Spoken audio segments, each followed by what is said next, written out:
I read 18 books this month and 5 of those were audiobooks, which is unusual for me, but definitely the highlight of my month was interviewing the wonderful CL Tehlor here on this channel. So if you haven't seen that video, I will leave it linked up above. Welcome to my January wrap up. Welcome back, or if you are new here, welcome. My name is Katrina and I make bookish content here on this channel at least twice a week, and then movie reviews or book to movie content here at the weekend. In the description box you will find all of my social links, including my blog and my Goodreads, so you can keep up with my reading in between times. Yes, I read 5 ebooks this month. That has to be a record. My wrap-ups are always very sort of audiobook heavy, but I go in order of the ebooks, the physical books, and the audiobooks I read this month. A lot of the books that I am talking about I read during the Bout of Books readathon, so you can see an in-depth reading vlog with my thoughts on the books at the time in that vlog, so I will leave that linked up above as well for you. So let's get started. I read Siri Who Am I by Sam Tschida. I checked on her website and it's pronounced cheetah. This one, you can see my thoughts in more depth in that Bout of Books vlog, but I was just like, it was just having a bit of an identity crisis. I was like, is it a mystery? Is it a romance? Is it like, oh, is it verging on horror here? I'm just not sure what's going on. And I think it is marketed as YA, but I would definitely say that this is more adult fiction. But I wasn't able, by the time I got to the end of it, to pin down exactly what this was. I love the premise of this book, kind of waking up with selective amnesia and using your phone to try and get you to find out who you are, where you live, who your friends are, etc. But overall, I really don't think this book managed to pull it off so well. So that was unfortunate. But then a book that I have already mentioned, a spoiler alert at the beginning of this video, I read The Island by CL Tehlor, which is about 6 teenage friends who go off on holiday together and find themselves stuck on an island facing their biggest fears. And I have a full review talking about this one, so I will leave it linked up above. And obviously CL Tehlor talks about this one in the interview as well. This is a YA thriller and it was just fantastic, but I have my full thoughts on why it was so fantastic in that video. Then I read something which I do have here somewhere. I read Married at First Swipe by Claire Frost, which comes out in the UK on the 4th of February. So as you're watching this, will already be out. This one was fantastic and kind of like takes those reality TV show Married at First Sight, 90 Day Fiance type things, and kind of turns it on its head a little bit. The characters in this were just so true to life and so like me and people I know, and the whole world of internet dating was kind of really exposed in this one, as well as the world of trying to have your own business and be successful in your career whilst also being a wife and a mother. And I really enjoyed this one. This is adult rom-com and it was just brilliant. It was really good. Then I also read Makeup Breakup by Lily Menon. This is Sandia Menon's first full-length adult rom-com. She had the Christmas book that I talked about in my December wrap-up that came out in December or a little before December, but this is it's sort of an enemies to lovers type of trope. 2 people, one who has an app called Makeup and one who has an app called Breakup, and their kind of relationship. This one just fell a bit short for me. I just kept waiting for something to happen. Kept waiting for something to pique my interest. It was very interesting, again, looking at that like kind of like hustle lifestyle and that hustle culture of like keep working at it, and it kind of, you know, exposes that a little bit. But the 2 agencies I thought were good ideas, but then the kind of any chemistry between any of the characters just felt a little bit lacking for me. I kind of just wanted more to happen. I was waiting for more to happen. So if you're looking for, you know, an action-packed romance, this is not for you. But if you're interested to see what Lily Menon writes like as Lily Menon, then maybe pick this one up. But it was just kind of, I had higher expectations for this one. It was definitely one of my more anticipated books of the year. But yeah, it's kind of always frustrating when you go into something thinking, yes, this is going to be one thing, and it's just like waiting for it to get there. Then I read Rescue Me by Sarah Manning, which I think I talked about in the About Books vlog as well. And this is just exactly what it says on the tin: 2 lonely people, 1 good dog. And I really enjoyed the setting of this one in particular. It's a North London setting, and our characters kind of go walking with said dog all over that particular area, and I really enjoyed reading it. This one is adult rom-com. Loads of other people who read this cried a lot at it. I did not.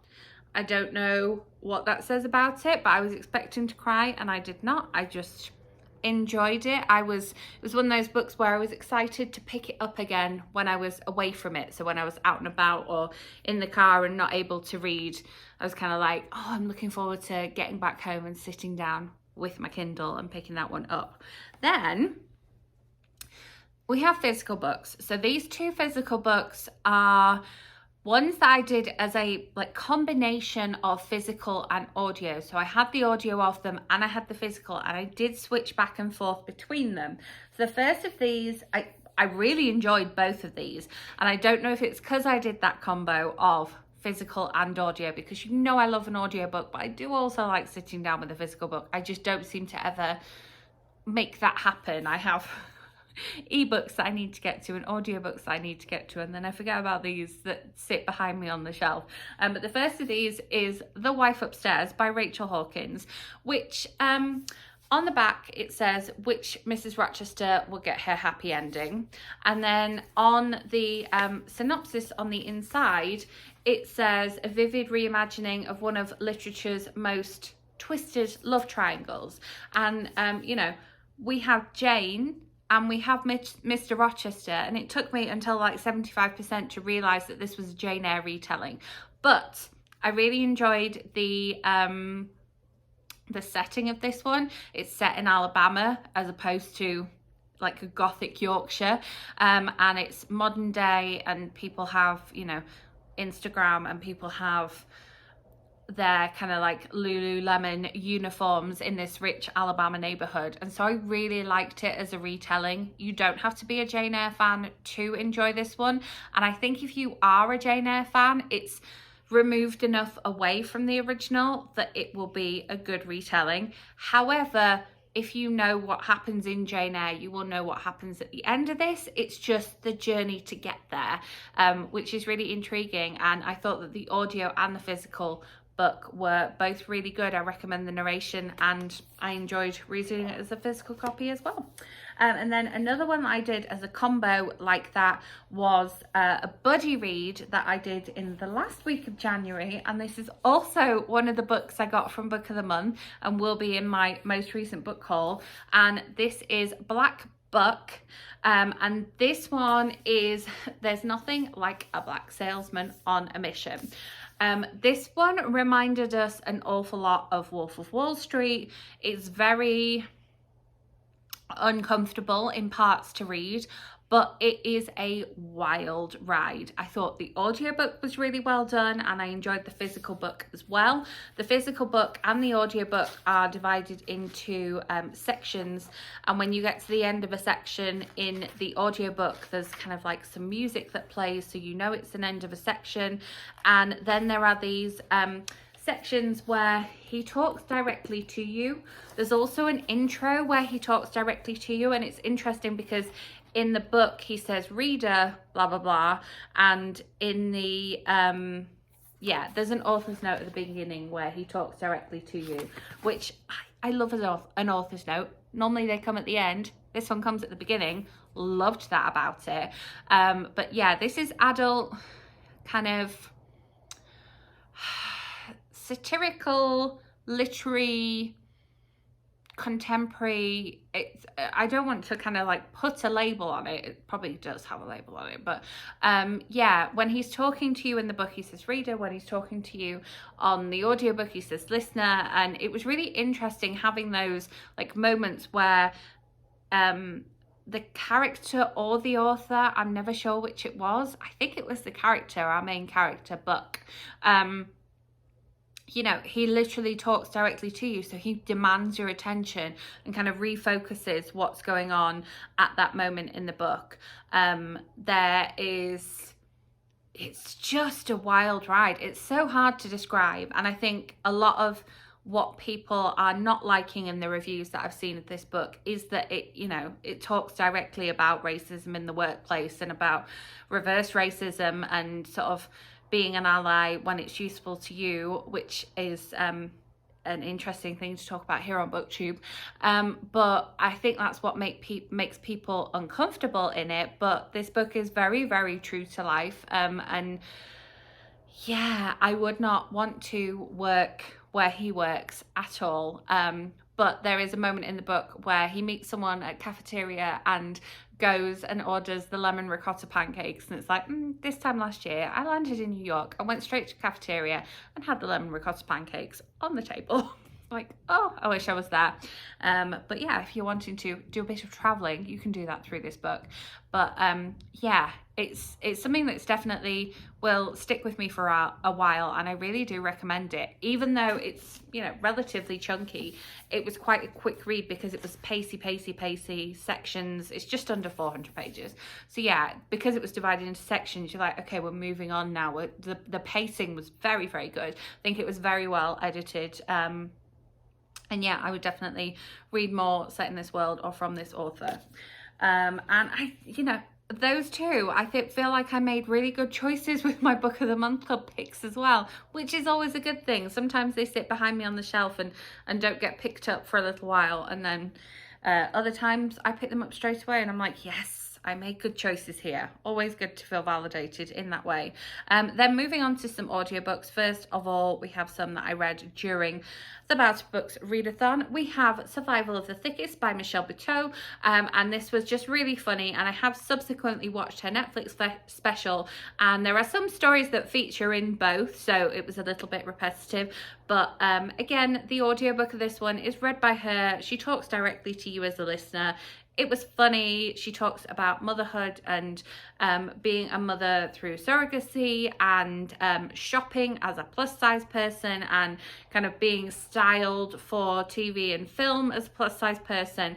And I just really enjoyed it. It's definitely something that's up my street. And then I have two poetry books that I listened to on audiobook as well. I have The Chaos of Longing by K.Y. Robinson, and I have Submerge by K.Y. Robinson. And the reason I listened to these on audiobook was because as she is reading the book, she also gives you some like author's notes and kind of behind the poems as she goes along, and that I thought that was really interesting. I think I definitely preferred Submerge to The Chaos of Longing, but that's just my personal preference. And then I have a couple of book to movie adaptations that I listened to on audio and then made videos, both of which are already up. So we have Hillbilly Elegy by J.D. Vance. This is interesting because it was a non-fiction audiobook made into a kind of biopic Netflix movie, and I will leave that video linked up above where I talk about the similarities and differences.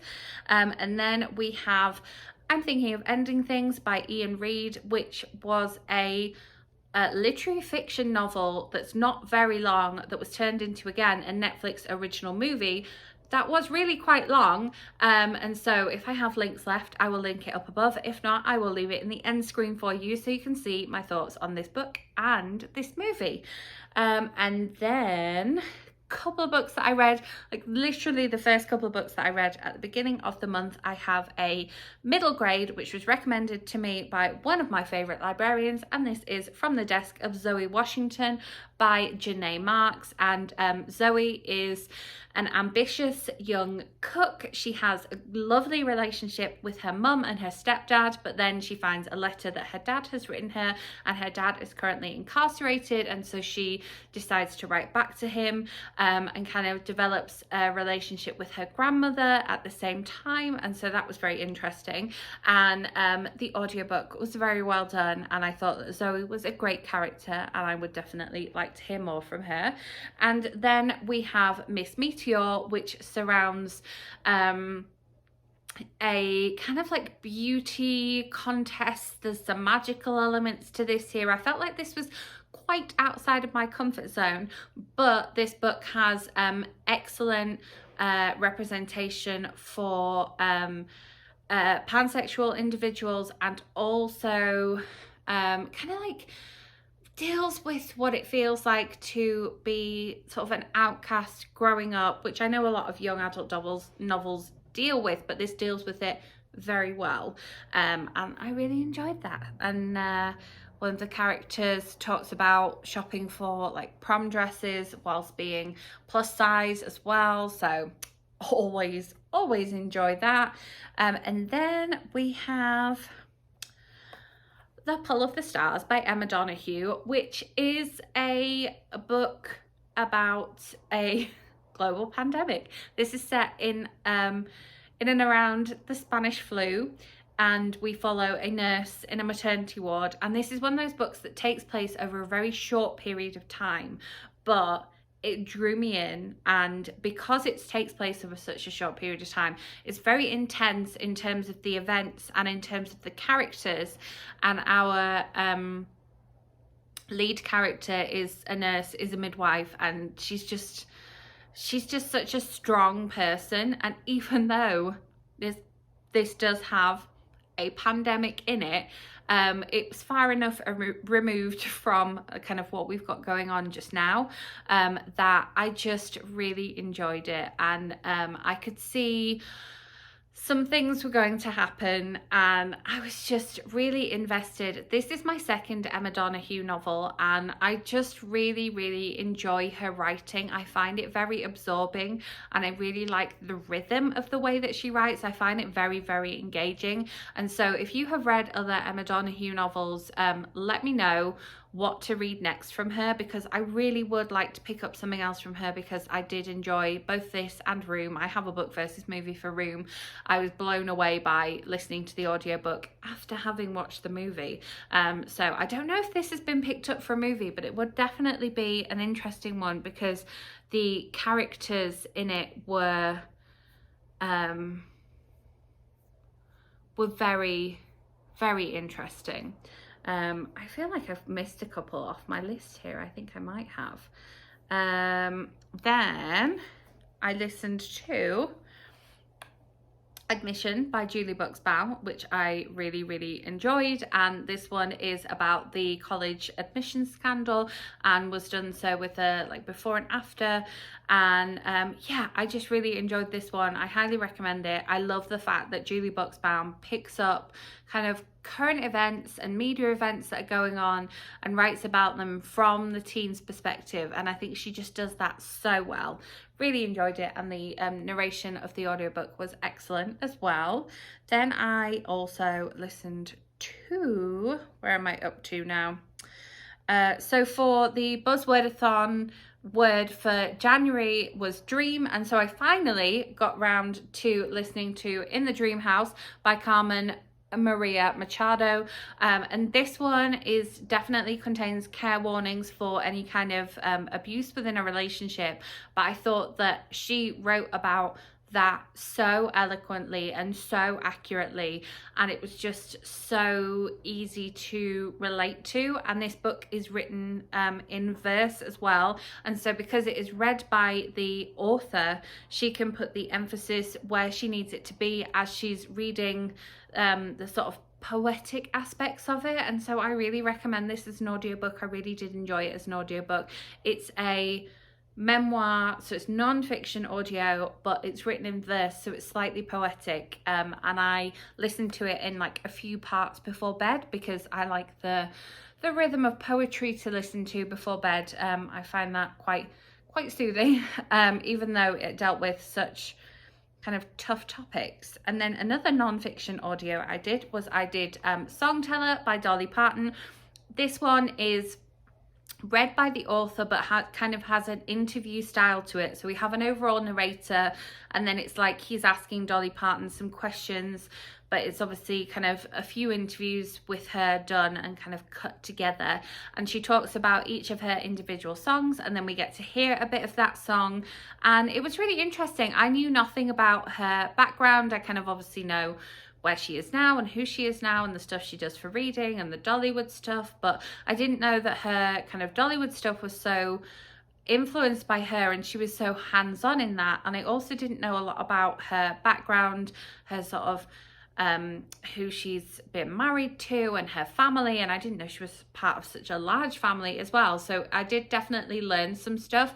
I think personally I would prefer a sort of more memoir style book from her rather than kind of doing it by individual songs, but it definitely made it easier to put down and pick up because you knew exactly where you were because you then got the song played for you. But I will say it made it harder to listen on a faster speed because then the songs just sound wrong. So it's one that you kind of do need to listen to on its original speed or only sped up a little bit, which, as you will know, is kind of tough for me.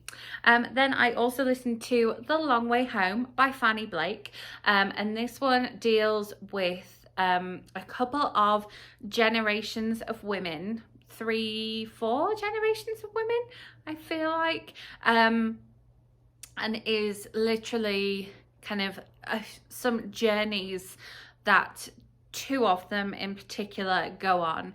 We have Isla, who is grandmother to Charlie, and they're on a kind of road trip together in Scotland.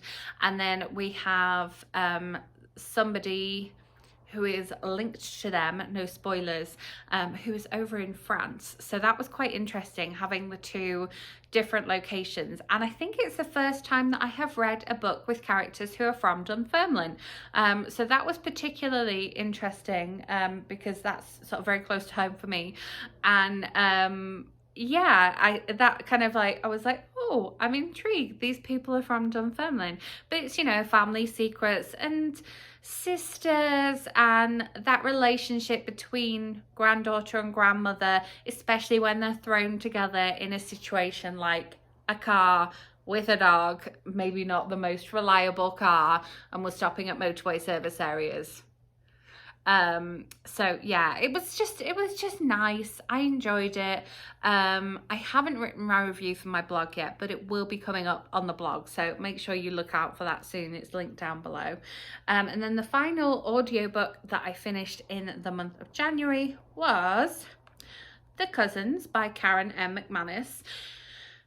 You might remember the fact that the last couple of Karen McManus books I've read, I've been slightly disappointed in after just adoring One of Us is Lying.